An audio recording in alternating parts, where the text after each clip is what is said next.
नमस्कार दोस्तों, स्वागत है आप सभी का हमारे YouTube चैनल तत्काल एजुकेशन पे। दोस्तों उम्मीद करते हैं आप सभी बहुत अच्छे होंगे, आपकी तैयारी भी काफी जबरदस्त तरीके से चल रही होगी। दोस्तों आज हम आप लोगों के लिए रीजनिंग के 15 अति महत्वपूर्ण प्रश्न के बारे में इस वीडियो में बताएंगे, जो कि SSC, railway, group D, NTPC या किसी स्टेट एग्जाम की तैयारी कर रहे हैं। इस टाइप के प्रश्न में से परीक्षाओं में पूछे जाएंगे। दोस्तों ये पार्ट नंबर कौन सा है? 68 है। पार्ट नंबर 67 नहीं देखें तो आप वीडियो सेक्शन में जाके देख सकते हैं। चलिए तो पहला प्रश्न देख लेते हैं। दोस्तों पहला प्रश्न है, इसमें देखिए नीचे दिए गए विकल्पों में से संबंधित संख्या को चुनिए। देखिए नीचे यहाँ पर आपको एक संबंधित संख्या दिया है, यानी 47 जो आपको 15 से समित है। ठीक उसी प्रकार से बताना है कि इस प्रश्नार्थक चिन्ह पर कौन सा संख्या है रखेंगे जो 19 आपको संबंधित होगा। देखिए यहाँ पर इन चार ऑप्शन में से कौन सा संख्या यहाँ पर भरा जाएगा। देखिए तो यहाँ पर सबसे पहले प्रश्न को समझते इसमें बोलकर, ठीक है ना। देखिए यहाँ पर क्या बोल रहा है, देखिए इस तरह के प्रश्न में क्या होता है। देखिए यहाँ पर आपको क्या दिख रहा है, 15 को यहाँ पर आपको 47 की तरफ ले चलेंगे, ठीक है। उसी प्रकार से यहाँ पर 19 को रखेंगे, क्योंकि देखिए यहाँ पर आपको छोटी संख्या को बड़ी संख्या की तरफ ज्ञात करेंगे ना, कि छोटी संख्या बड़ी संख्या छोटी संख्या की तरफ ज्ञात नहीं होता है, ठीक है। देखिए तो यहाँ पर आपको 15 दिख रहा है, 15 से क्या दिख रहा है, यहाँ पर आपको 15 दिख रहा है। अगर 15 में क्या करते हैं कि 47 आ जाएगा, उसी प्रकार से 19 रखेंगे, ठीक है ना। 19 में भी क्या करेंगे कि यहाँ पर प्रश्नार्थक चिन्ह पर संख्या को भरा जाएगा। अब देखिए 15 में क्या करते हैं, 3 से गुना करते हैं, तो 15 3 45 और 45 आ गया। और इसमें क्या करते हैं, 2 को जोड़ देंगे, तो 45 2 47 हो गया। यहाँ तक ठीक है। आगे देखिए, अब इसमें आगे क्या दिख रहा है, 19 दिख रहा है। 19 में क्या करते हैं, 2 से 19 में 3 से गुना करेंगे ना। 19 में 3 से गुना करते हैं और 2 को यहाँ पर जोड़ते हैं। देखिए इसमें क्या करते हैं, गुना करते हैं। जब 19 में यहाँ पर आपको 3 से गुना करेंगे तो यहाँ पर कितना आ जाएगा, ये 57 आ गया। और 57 में क्या करते हैं, 2 को जोड़ देंगे तो कितना आ गया, यहाँ पर आपको 59 आ गया। यानी इस प्रश्नार्थक चिन्ह पर कौन सा संख्या भरा जाएगा, 59 हो गया। तो 59 को देखते हैं किस ऑप्शन में दिख रही है। तो ऑप्शन नंबर किस में दिख रहा है, तो ऑप्शन नंबर यहाँ पर आपको डी में दिख रहा है, यानी ऑप्शन नंबर डी आपका सही हो जाएगा। दोस्तों मैं उम्मीद करता हूँ इस प्रश्न को भी आप अच्छी तरह से समझ पाओगे। नेक्स्ट प्रश्न देख लेते हैं। दोस्तों दूसरा प्रश्न है, इसमें देखिए नीचे दी गई श्रृंखला श्रेणी में प्रश्नार्थक चिन्ह का स्थान पर कौन सी संख्या आएगी। देखिए नीचे यहाँ पर आपको एक श्रृंखला दी है। इन श्रृंखला में बताना है कि इस प्रश्नार्थक के चिन्ह पर इन चार ऑप्शन से कौन सी संख्या पर भरा जाएगा। देखिए यहाँ पर सबसे पहले ध्यान से देखते हैं कि श्रृंखला किस प्रकार से चल रहा है, ठीक है। देखिए यहाँ पर आपको 222 लेकर 194 हो रहा है, 194 से 166 हो रहा है, 166 ले 138 हो रहा है, 138 ले 110 हो रहा है, 110 ले यहाँ पर 82 हो रहा है, और 82 से आपको अगला संख्या ज्ञात करना है। देखिए इन श्रृंखला को ध्यान से देखने के बाद में हमको क्या दिख रहा है, हमको यही दिख रहा है कि 22 ले 122 222 लेकर है 194 हो रहा है, ठीक है ना। यहाँ पर आपको माइनस कितना कर रहा है, 28 कर रहा है। अब देखिए 194 से क्या लिख रहा है, 166 लिख रहा है, इसमें भी माइनस 28 कर रहा है। अब देखिए 166 लेकर लिख रहा है, 38 लिख रहा है, तो इसमें अभी क्या कर रहा है, 28 माइनस कर रहा है। अब उसी प्रकार से देखिए 138 है ना, 138 लेकर लिख रहा है, 110 लिख रहा है, यानी माइनस 28 कर रहा है। अब 110 लेकर लिख रहे हैं, 82 लिख रहे हैं, इसमें भी माइनस 28 कर रहा है। उसी प्रकार से 82 दिख रहा है ना, तो 82 में भी क्या करते हैं, 28 को माइनस कर लेंगे। जब 82 में 28 को माइनस करेंगे तो यहाँ पर कितना आ जाएगा, ये 54 आ गया। यानी इस प्रश्नार्थक के चिन्ह पर कौन सा संख्या भरा जाएगा, 54 हो जाएगा। तो 54 को देखते हैं किस ऑप्शन में दिख रही है, तो ऑप्शन नंबर यहाँ पर आपको ए में दिख रहा है, यानी ऑप्शन नंबर ए आपका सही हो जाएगा। दोस्तों मैं उम्मीद करता हूँ इस प्रश्न को भी आप अच्छी तरह से समझ पाओगे। नेक्स्ट प्रश्न देख लेते हैं।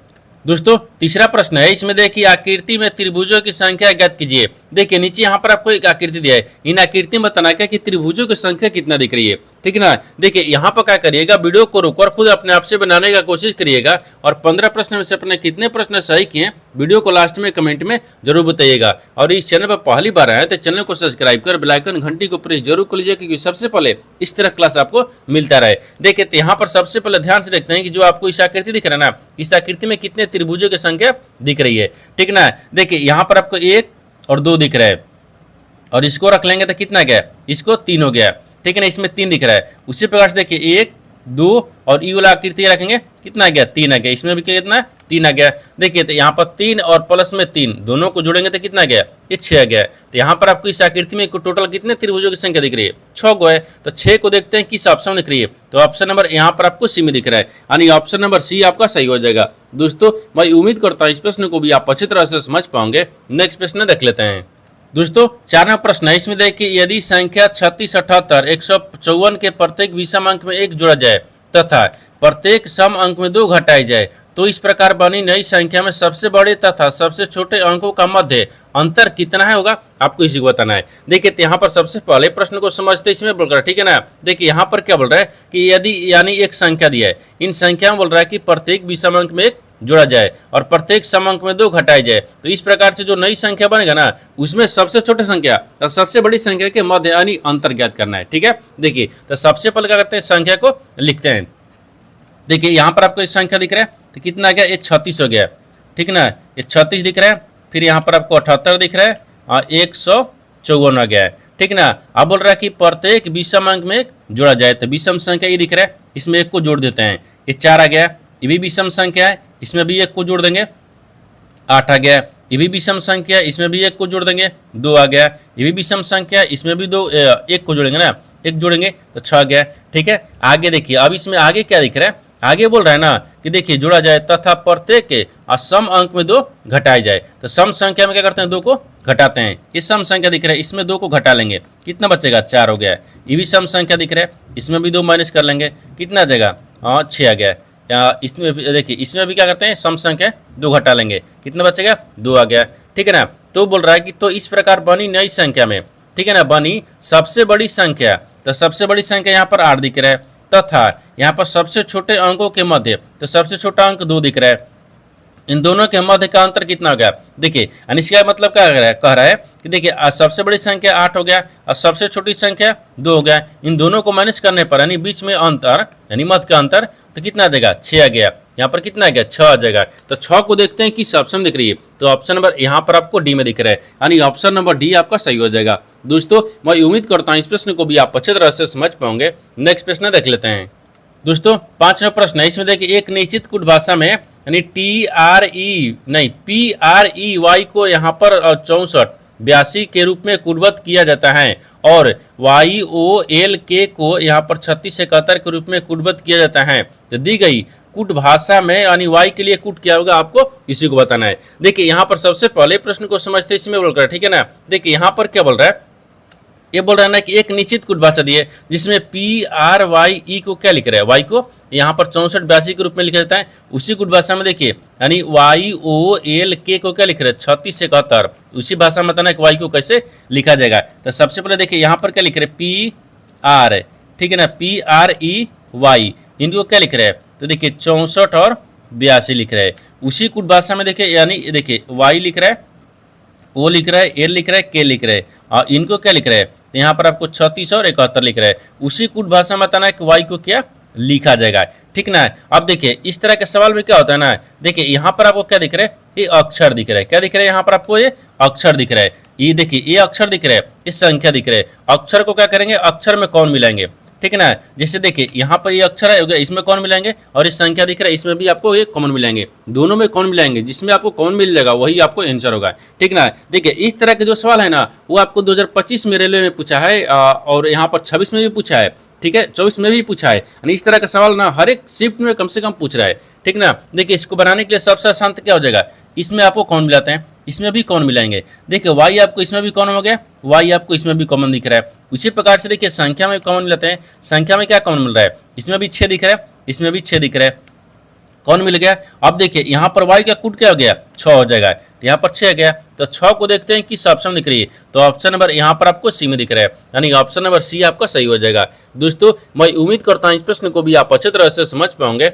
नेक्स्ट प्रश्न देख लेते हैं। दोस्तों 6वां प्रश्न है, इसमें देखिए उस विकल्प का चयन करें जिसमें दी गई संख्याओं के बीच वही संबंध है जो दिए गए समूह की संख्याओं के बीच हैं। देखिए यहाँ पर सबसे पहले प्रश्न को समझते इसमें बोलकर, ठीक है ना। देखिए यहाँ पर क्या बोल रहा है कि एक संख्या दी है, इन जिस प्रकार से आपस में संख्या दी गई ना, ये आपस में जिस प्रकार से समझते हैं उसी प्रकार से बताना है कि 4 ऑप्शन में से कौन सा एक है जो इनके जैसा आपको संबंधित दिख रही है, ठीक ना। देखिए तो यहाँ पर आपको क्या देखेंगे, सबसे पहले देखते हैं कि यहाँ पर आपको 4 दिए, 17 दिए और 33 दिए, इन तीनों आपस में कैसे समझते हैं, उसी प्रकार से ना 4 ऑप्शन में से रखेंगे। देखिए तो यहाँ पर आपको क्या दिख रहा है, तो 4 दिख रहा है, तो 4 का क्या करते हैं ना 17, ठीक है। तो 4 का क्या करते हैं, स्क्वायर कर देते हैं। जब 4 के यहाँ पर स्क्वायर करेंगे तो 4 को 16 और ठीक है ना। यहाँ पर आपको क्या करते हैं, तो 4 का स्क्वायर करेंगे, यहाँ तक तो ठीक है, हमको 4 का स्क्वायर करना पड़ रहा है, ठीक है। तो 4 को, हाँ देखिए 4 का स्क्वायर करते हैं, फिर यहाँ पर 17 को जोड़ लेते हैं। देखिए तो 4 को कितना गया, 16 गया, और 16 में और 17 को जोड़ते हैं, ठीक है, तो कितना गया, 33 आ जाएगा, क्योंकि 16 दूनी के 32 से 33 आ गया, ठीक है ना। यानी इस संख्या आपको बीच वाली संख्या ज्ञात हो रहा है। उसी प्रकार से इन 4 ऑप्शन से ध्यान से देखना है, ठीक है ना। तो मान लीजिए ऑप्शन ए को रखते हैं, ठीक है। तो यहाँ पर आपको 10 दिख रहा है, 10 हो गया, ठीक है ना। तो 10 को क्या करेंगे, स्क्वायर कर देंगे और फिर यहाँ पर आपको 14 को जोड़ देंगे। तो 10 का स्क्वायर करेंगे तो 100 आ गया और 14 को जोड़ेंगे तो कितना गया, यानी 114 आ गया। तो देखिए इस 114 ये बीच वाली संख्या दिया है, यानी इसका मतलब कि ऑप्शन नंबर ए जो है ना इसके जैसे आपको संबंधित दिख रही है, यानी ऑप्शन नंबर ए आपका सही हो जाएगा। दोस्तों मैं उम्मीद करता हूँ इस प्रश्न को भी आप अच्छी तरह से समझ पाओगे। नेक्स्ट प्रश्न देख लेते हैं। दोस्तों 7वां प्रश्न है, इसमें देखिए नीचे दिए गए विकल्पों में से संबंधित शब्द को चुनिए। देखिए नीचे यहाँ पर आपको एक संबंधित शब्द दिया है, प्रोत्साहन जो है ना आपको विजय से समेत है, ठीक है ना। उसी प्रकार से बताना है कि हताश है, यानी हताश जो है ना, हताशा जो है इस प्रश्नार्थ के चिन्ह पर इन 4 ऑप्शन में से किसे संबंधित होगा। देखिए यहाँ पर सबसे पहले प्रश्न को समझते इसमें बोल कर है, ठीक है ना। देखिए यहाँ पर क्या बोल रहा है, ये बोल रहा है ना कि यहाँ पर देखिए प्रोत्साहन आपको विजय से संबंधित होगा। जैसे प्रोत्साहन विजयी दिलाती है, जैसे मान लीजिए प्रोत्साहन हो गया, प्रोत्साहन जो है ना वो विजयी, प्रोत्साहन से विजयी दिलाए जाते, यानी विजयी दिलाए जाते हैं। तो यहाँ पर क्या रखते हैं, देखिए ना यहाँ पर ऐसे लिख लेते हैं, यानी विजय दिलाई जाती हैं, ठीक है ना, दिलाई, ठीक है, दिलाई जाती हैं, यहाँ पर क्या रखते हैं, जाती हैं। देखिए जिस प्रकार से प्रोत्साहन से विजय दिलाई जाती हैं, उसी प्रकार से हताश है, यानी हताश मतलब क्या हो गया, यानी हताश से, ठीक है ना, हताश से विफलता, देखिए विफलता दिलाई जाती है, ठीक है ना, दिलाई, यहाँ पर दिलाई जाती हैं। देखिए यहाँ पर आप क्या लिख रहे हैं, विफलता लिखेंगे, विफलता, ठीक है ना, ये विफलता हो गया। देखिए जिस प्रकार से यहाँ पर आपको क्या दिख रहा है, यानी प्रोत्साहन से विजय प्राप्त होता है, इसे विजय दिलाई जाती हैं, उसी प्रकार से हताश से क्या दिखाई देगा, ये आपको यहाँ पर आपको हताश से विफलता यानी दिलाई जाती हैं। विफलता को देखिए किस ऑप्शन में दिख रही है, तो ऑप्शन नंबर यहाँ पर आपको ए में दिख रहा है, यानी ऑप्शन नंबर ए आपका सही हो जाएगा। दोस्तों मैं उम्मीद करता हूँ इस प्रश्न को भी आप अच्छी तरह से समझ पाओगे। नेक्स्ट प्रश्न देख लेते हैं। दोस्तों 8वां प्रश्न है, इसमें देखिए ABCD R S और T एक गोल मेज परित उसके केंद्र की ओर अभिमुख होकर बैठे हुए हैं, यानी ए के दाईं ओर से गिनने पर ए और आर के बीच में केवल 2 लोग बैठे हैं, यानी आर और डी के बीच में केवल 2 व्यक्ति बैठे हैं, यानी ए और बी के बीच केवल 3 व्यक्ति बैठे हैं। तो टी और सी और टी के ठीक बाईं ओर पड़ोस में बैठा है। तो बताना है कि एस के बाईं ओर से गिनने पर तीसरे स्थान पर कौन बैठा है। देखिए तो यहाँ पर सबसे पहले प्रश्न को समझते इसमें बोल कर है, ठीक है ना। देखिए यहाँ पर क्या बोल रहा है, बोल रहा है कि यहाँ पर आपको ABCD, ठीक है, R S और T एक गोल मेज परित उसके केंद्र की ओर अभिमुख होकर बैठे हुए हैं। तो 2 2 4 2 6 1 7 व्यक्ति है जो केंद्र की तरफ मुंह करके बैठे हुए हैं। तो यहाँ पर आपको 7 व्यक्ति को रख लेते हैं, ठीक है ना। देखिए 6 हो गया, ये 7 हो गया, सभी केंद्र की तरफ मुंह करके बैठे हुए हैं, ठीक है, यहाँ तक तो ठीक है। अब आगे देखिए इसमें आगे बोल रहा है कि ए के दाईं ओर से गिनने पर, ठीक है ना, ए और आर के बीच में केवल 2 व्यक्ति बैठे हैं। तो मान लीजिए ए के दाहिनी ओर से गिनने पर, तो यहाँ पर देखिए ना ए को रख लेते हैं, ए के दाहिनी ओर से गिनने पर, ए दाहिने इधर है, ए के दाहिनी ओर से ए, और देखिए ए और आर के बीच में, तो ए और आर यहाँ पर रख लेते हैं, ए और आर के बीच में 2 व्यक्ति बैठा है, ठीक है। आगे बोल रहा है कि आर और डी के बीच 2 व्यक्ति बैठे हैं, आर और डी। तो मान लीजिए यहाँ पर आपको आर हो ही गया है, यहाँ पर डी रख लेते हैं, इसके तरफ से 2 व्यक्ति बैठे हुए हैं, ठीक है। आगे देखिए आगे बोल रहा है कि ए और बी के बीच केवल 3 व्यक्ति बैठे हैं, ए और बी के बीच में, और ए और बी, हाँ तो बी को कहाँ रखते हैं, तो बी को यहाँ पर रखते हैं, ए और बी के बीच में 3 व्यक्ति बैठे हैं। देखिए 3 व्यक्ति बैठ गया ना, यहाँ भी ठीक है। आगे बोल रहा है कि सी जो है ना, सी टी के ठीक बाईं ओर बैठा है, जो टी है टी सी के बाईं ओर बैठा है, तो सी को यहाँ पर रखते हैं, तो सी के बाईं ओर कौन बैठा है और टी के बाईं ओर कौन बैठा है, सी बैठा है, यहाँ ठीक है। अब आगे देखते हैं, आगे इसमें क्या बोल रहा है ना, एस के बाईं ओर से गिनने पर तीसरे स्थान पर कौन बैठा है, तो एस को कहाँ रखते हैं, यहाँ पर रखते हैं। एस के बोल रहा है कि देखिए बाईं ओर, तो एस के ई दिख रहा है, लेकिन एस के बाईं ओर इधर चलेंगे ना, एस के बाईं ओर से बोल रहा है कि तीसरे स्थान पर कौन बैठा है, तो 1 2 बैठा है, कौन बैठा है, टी बैठा है, यानी एस के बाईं ओर तीसरे स्थान पर कौन बैठा है, टी बैठा है। तो टी को देखते हैं किस ऑप्शन में दिख रही है, तो ऑप्शन नंबर यहाँ पर आपको बी में दिख रहा है, यानी ऑप्शन नंबर बी आपका सही हो जाएगा। दोस्तों मैं उम्मीद करता हूँ इस प्रश्न को भी आप अच्छी तरह से समझ पाओगे। नेक्स्ट प्रश्न देख लेते हैं।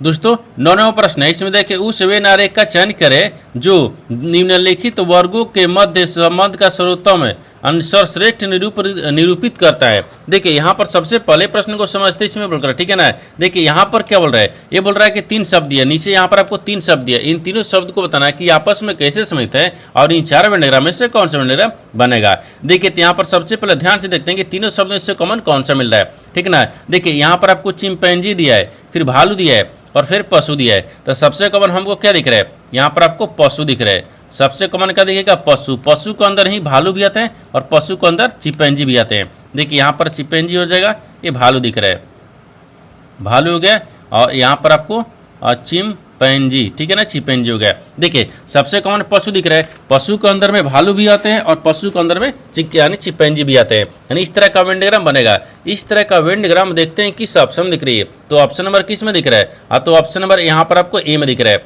यानी ऑप्शन नंबर ए आपका सही हो जाएगा। दोस्तों मैं उम्मीद करता हूँ इस प्रश्न को भी आप अच्छी तरह से समझ पाओगे। नेक्स्ट प्रश्न देख लेते हैं।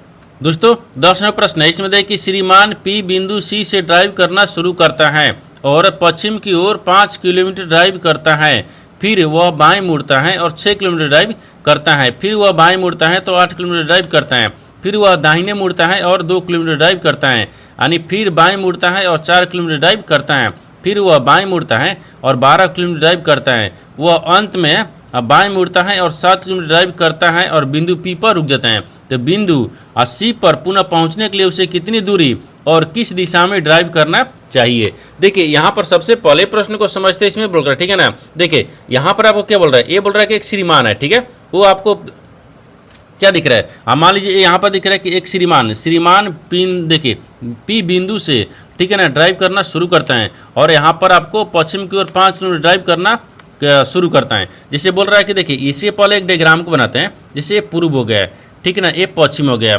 ऊपर में क्या होता है, उत्तर होता है, नीचे दक्षिण हो गया। अब देखिए यहाँ पर पी जो है ना, पी वो बिंदु सी से, देखिए बिंदु सी से ड्राइव करना शुरू करता है, यहाँ पर मानते हैं ना सी हो गया, ठीक है, और सी से ड्राइव करना शुरू करता है और किधर चल रहा है, पश्चिम की तरफ 5 किलोमीटर चलता है। देखिए पश्चिम की तरफ 5 किलोमीटर चलता है, फिर वह बाएं मुड़ता है और 6 किलोमीटर चलता है, फिर बाएं मुड़ता है तो 6 किलोमीटर चलता है, ठीक है, ड्राइव करना शुरू करता है, फिर वह बाएं मुड़ता है और 8 किलोमीटर ड्राइव करता है, फिर बाएं मुड़ते हैं, ये 8 किलोमीटर चलता है, ठीक है ना, 8 किलोमीटर हो गया, ठीक है।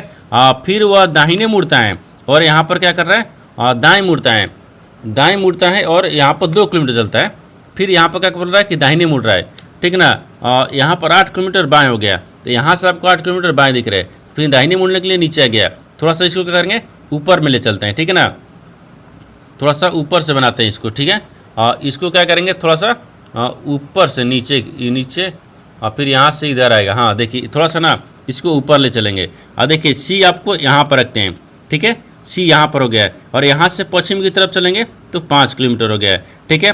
अब फिर बोल रहा है कि फिर बाएं मुड़ता है और नीचे ड्राइव करना शुरू करता है 6 किलोमीटर, ये 6 किलोमीटर हो गया, ठीक है, और 6 किलोमीटर ड्राइव करता है। बोल रहा है कि फिर बाएं मुड़ता है और 8 किलोमीटर ड्राइव करता है, फिर बाएं मुड़ते हैं तो बाएं मुड़ा दिए, कितना कर रहा है, ये 8 किलोमीटर कर रहा है, और ठीक ना, यहाँ पर ही 8 किलोमीटर हो जाएगा, ठीक है, 8 किलोमीटर हो गया। आगे देखिए, आगे बोल रहा है कि फिर वह दाहिने मुड़ता है और 2 किलोमीटर ड्राइव करता है, फिर दाहिने मुड़ता है तो दाहिने मुड़ता है और 2 किलोमीटर ड्राइव करता है, ये 2 किलोमीटर हो गया, ड्राइव करते हैं, फिर वह बाएं मुड़ते हैं और 4 किलोमीटर ड्राइव करते हैं, फिर बाएं मुड़ते हैं तो बाएं मुड़ेंगे तो इधर आ गया है, ये कितना कर रहा है, ये 4 कर रहा है, ठीक है ना, ये 4 किलोमीटर कर रहा है, ठीक है, और 4 किलोमीटर हो गया, ड्राइव करता है, और फिर बाएं मुड़ता है और 12 किलोमीटर ड्राइव करता है, फिर बाएं मुड़ता है और 12 किलोमीटर, 12 तक ये ऊपर में आ जाएगा, ठीक है ना, ये 12 किलोमीटर ड्राइव करता है, ठीक है, और ड्राइव करता है, अंत में वह बाएं मुड़ता है और 7 किलोमीटर ड्राइव करता है, तो फिर बाएं मुड़ता है 7 किलोमीटर ड्राइव करता है, ठीक है, और बिंदु पी पर रुक जाता है,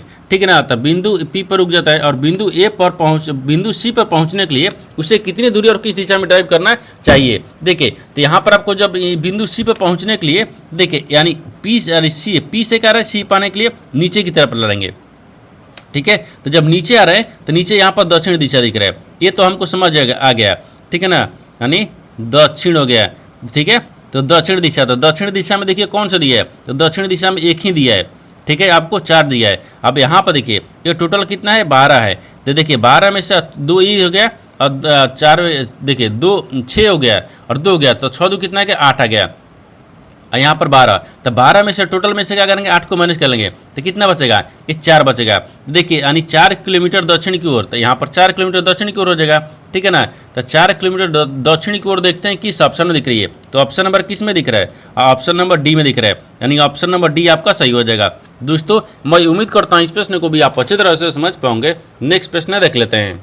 दोस्तों 11वां प्रश्न है, इसमें देखिए कथनों को पढ़े और दिए गए विकल्पों में से निष्कर्ष को चुने। देखिए नीचे यहाँ पर आपको एक कथन दिया है और निष्कर्ष दिया है। कथन के आधार पर डायग्राम को बनाते हैं, निष्कर्ष के आधार पर प्रश्न को सोल्व करते हैं। तो यहाँ पर सबसे पहले ध्यान से देखते हैं ना, कथन बोलकर है, इसके आधार पर डायग्राम को बनाते हैं। देखिए यहाँ पर कथन क्या बोल रहा है, और सभी लड़के हैंडसम हैं, तो सभी जो लड़के हैं ना वो हैंडसम है। तो मान लीजिए लड़के को रखते हैं, ठीक है, सभी लड़के क्या है, हैंडसम है, तो यहाँ पर हैंडसम में रखेंगे, ठीक है, यानी हैंड, ठीक है ना, हैंडसम हो गया, ठीक है, हैंडसम है। आगे बोल रहा है कि कुछ हैंडसम कारें हैं, तो कुछ जो हैंडसम है ना वो कारें हैं, ठीक है, कारें हो गया। आगे बोल रहा है कि कुछ कारें ग्रे हैं, तो कुछ जो कार है ना वो क्या है, ग्रे हैं, ठीक है, एक ग्रे हो गया, ठीक है ना।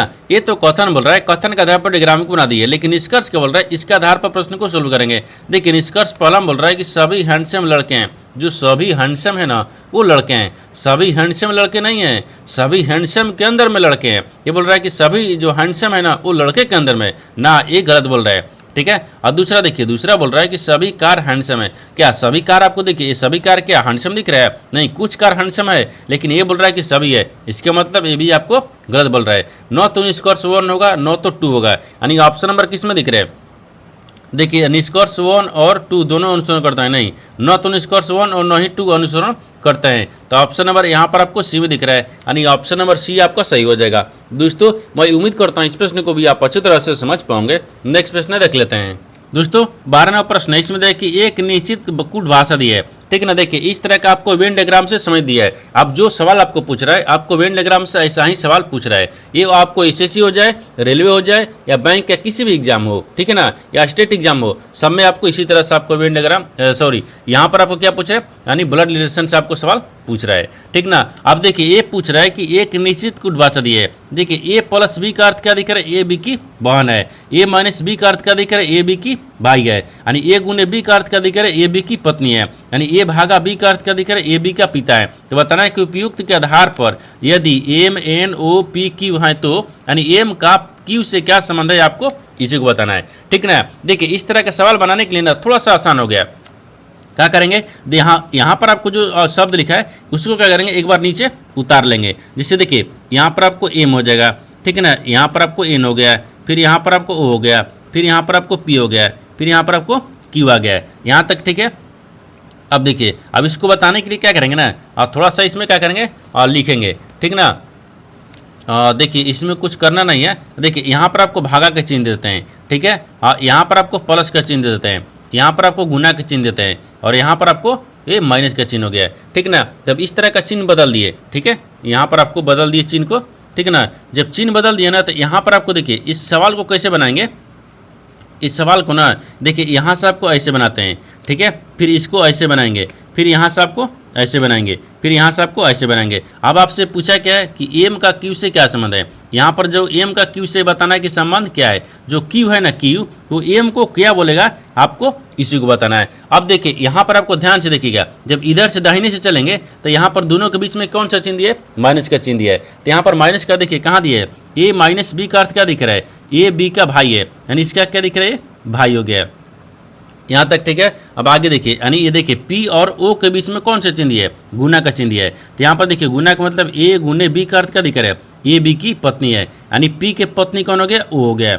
ये पत्नी हो जाएगा, ठीक ना, ये पत्नी हो गया। आगे देखिए, अब देखिए ओ और एन के बीच में कौन सा चिन्ह दिया है, तो प्लस का चिन्ह दिया है। प्लस आपको यहाँ पर देखिए ए प्लस बी का अर्थ क्या दिख रहा है, ए बी की बहन है, यानी इसकी क्या दिख रही है, बहन हो गया, ये बहन हो गया, ठीक है ना, बहन हो जाएगा।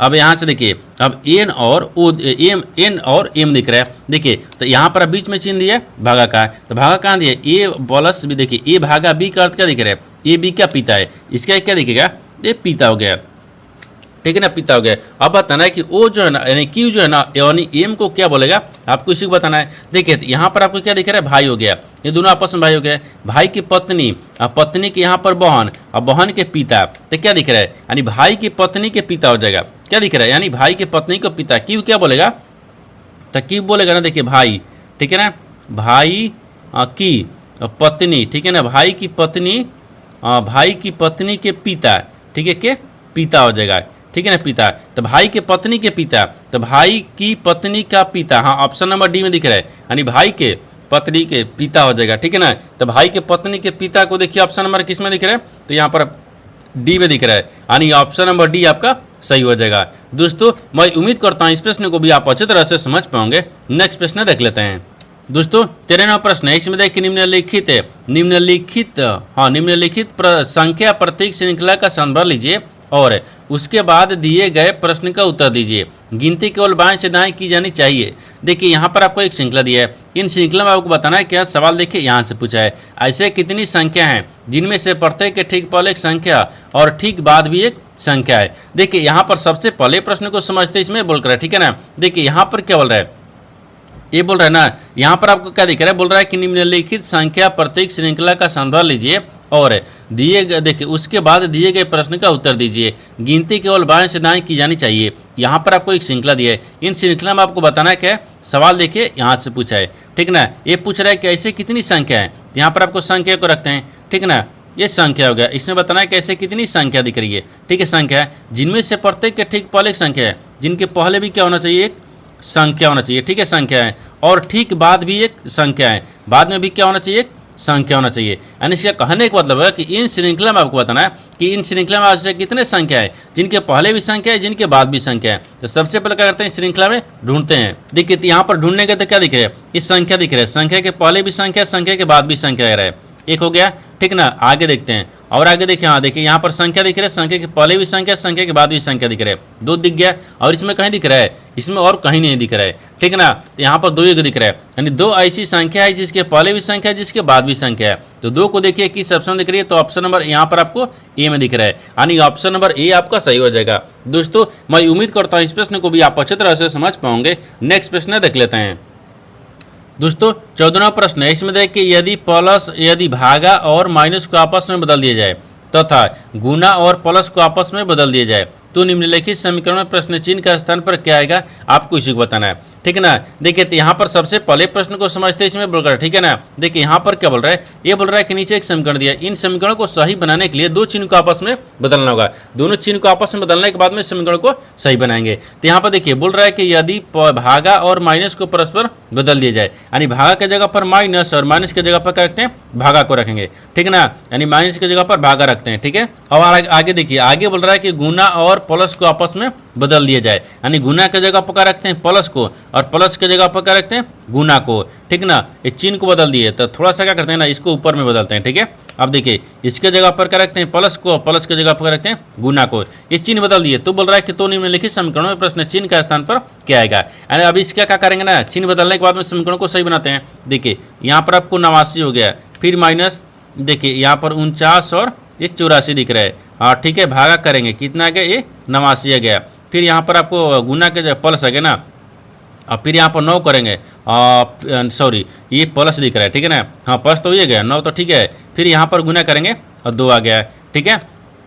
अब देखिए अब इसको क्या करेंगे, भाग करेंगे। जब इसको भाग करेंगे तो ये 56 मिनट में कटेगा ना, 8 56, हाँ ठीक है, ये 56 मिनट में कट जाएगा, ठीक है ना। तो बचा कितना, देखिए यहाँ पर आपको 89 बच गया, फिर माइनस ये 56 बच गया, ठीक है, 56 बच गया। अब फिर यहाँ पर प्लस आ गया, ये 9 दूनी का 18 हो गया, गुना करने पर कितना गया, 18 गया। अब देखिए 89 को 18 में क्या करेंगे, जोड़ लेंगे। जब 89 को 18 में जोड़ेंगे तो कितना आ जाएगा, ये 107 आ गया। अब 107 में से 56 को माइनस कर लेंगे तो कितना बचेगा, 51 आ गया। यानी इस प्रश्नार्थक चिन्ह पर कौन सी संख्या बढ़ जाएगा, 51 हो जाएगा। तो 51 को देखते हैं किस ऑप्शन में दिख रही है, तो ऑप्शन नंबर यहाँ पर आपको बी में दिख रहा है, यानी ऑप्शन नंबर बी आपका सही हो जाएगा। दोस्तों मैं उम्मीद करता हूँ इस प्रश्न को भी आप अच्छे तरह से समझ पाओगे। नेक्स्ट प्रश्न देख लेते हैं।